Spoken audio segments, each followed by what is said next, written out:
اہل سنن کے ہیں، اہل سنن کے ہیں وہ پیر کامل صدر الفاضل۔ السلام علیکم ورحمۃ اللہ وبرکاتہ۔ محترم ناظرین، آج ہم آپ کو بتائیں گے ایام تشریق اور تکبیرات تشریق کے بارے میں کہ یہ ہیں کیا، اور ایام تشریق کو تشریق کیوں کہتے ہیں۔ یاد رکھیں،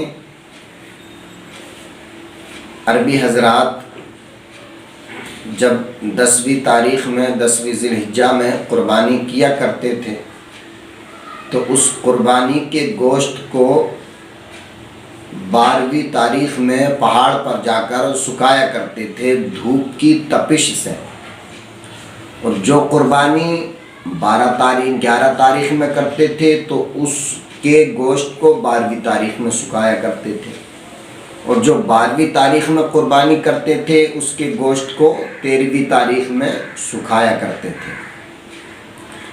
اسی وجہ سے ان تینوں دنوں کو ایام تشریق کہا جاتا ہے۔ اور تشریق کا شرق اللحم، اس کا معنی آتا ہے گوشت کے پارچے کر کے ان کو دھوپ میں سکھانا۔ اسی وجہ سے ان دنوں کو ایام تشریق کہتے ہیں۔ اور یاد رکھیں، یہ تکبیرات تشریق کیا ہوتی ہیں وہ میں آپ کے سامنے پڑھ کر سنا دیتا ہوں۔ تکبیرات تشریق وہ یہ ہیں کہ اللہ اکبر، لا الہ الا اللہ واللہ اکبر وللہ الحمد۔ یہ تکبیرات تشریق ہیں۔ یہ کب سے کب تک پڑھنا ضروری ہے؟ 9 ذی الحجہ کی فجر سے 13ویں کی عصر تک ہر نماز فرض پنجگانہ کے بعد، اس جماعت کے بعد جو جماعت مستحبہ کے ساتھ پڑھی گئی ہو، ایک بار پڑھ لینا بلند آواز سے یہ واجب ہے، اور 3 بار پڑھنا یہ افضل ہے۔ اب واجب کس پر ہے؟ یاد رکھیں، مرد پر واجب ہے، جبکہ وہ جماعت مستحبہ کے ساتھ فرض نماز ادا کرے، اس پر واجب ہے۔ عورت پر تکبیرات تشریق یہ واجب نہیں ہے۔ ہاں، اگر وہ مرد کی جماعت میں شامل ہے اور مرد نے اس کے امام ہونے کی نیت کر لی ہے تب عورت پر بھی واجب ہے، البتہ وہ آہستہ نارمل آواز میں کہے گی، یعنی زیادہ بلند آواز وہ نہیں نکالے گی۔ سنت، نفل اور وتر کے بعد یہ تکبیر واجب نہیں ہے، لیکن جمعے کے بعد واجب ہے۔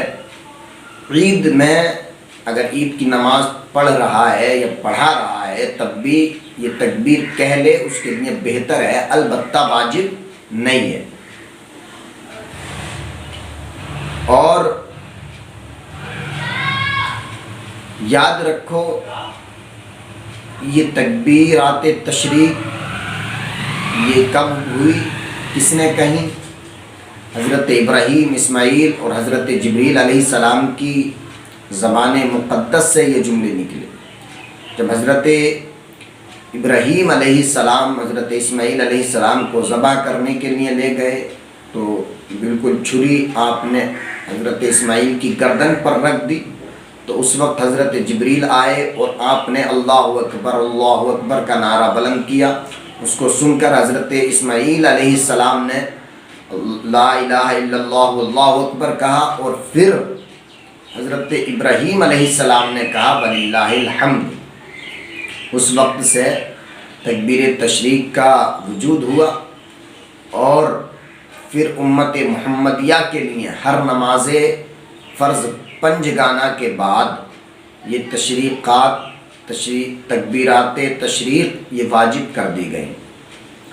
اور یہ واجب کس پر ہے؟ مقیم شہری پر واجب ہے، یعنی جو آدمی شہر میں رہتا ہے اور وہاں مقیم ہے تو اس پر واجب ہے، گاؤں پر، دیہاتی پر اگر وہ دیہات میں نماز پڑھ رہا ہے تو اس پر کہہ لینا یہ ضروری نہیں ہے، لیکن اگر گاؤں کا رہنے والا شہر میں جا کے نماز پڑھ رہا ہے اور شہری مقیم کی اقتدا کر رہا ہے تو اس پر بھی اب واجب ہے، اس کو بھی کہنا ضروری ہے۔ امید ہے آپ حضرات کی یہ مسائل سمجھ میں آ گئے ہوں گے، بہت ہی ضروری مسائل ہیں عید کے تعلق سے، آپ حضرات ان پر عمل کریں اور مذہب اسلام کے مسائل کو سمجھیں اور ان سے شغف رکھیں۔ ہمارا جینا مرنا مذہب اسلام کے اصول و ضوابط کی روشنی میں ہو، تبھی انشاءاللہ ہم کامیاب ہیں۔ السلام علیکم ورحمۃ اللہ وبرکاتہ۔